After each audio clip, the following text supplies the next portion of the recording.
الحمدللہ والصلاۃ والسلام علی رسول اللہ اما بعد۔ اگر کوئی شخص کسی کے گھر میں جانے کے لیے اجازت طلب کرے اور گھر والا اجازت نہ دے اور کہے کہ واپس لوٹ جاؤ، تو واپس لوٹ جانا چاہیے۔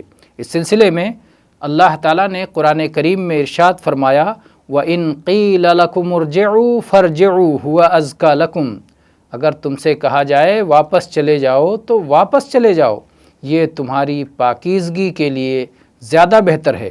امام ابن کثیر رحمہ اللہ اپنی تفسیر میں ذکر کرتے ہیں کہ بعض مہاجرین، دیکھیے شریعت پر عمل کا شوق کہ ہر مسئلے پر عمل ہو جائے، تو ایک کوئی مہاجر صحابی کہتے ہیں کہ میں پوری عمر تلاش کرتا رہا کہ کسی کا دروازہ کھٹکھٹاؤں، اجازت مانگوں اندر جانے کے لیے، اور وہ کہے واپس ہو جاؤ اور میں واپس ہو جاؤں تاکہ اس آیت پر میرا عمل ہو جائے، لیکن میں ایسے رشک کرنے کا موقع نہیں پا سکا اور اس آیت پر عمل کا موقع نہیں پا سکا، کیونکہ جہاں بھی میں اجازت طلب کرتا لوگ مجھے اجازت دے دیا کرتے۔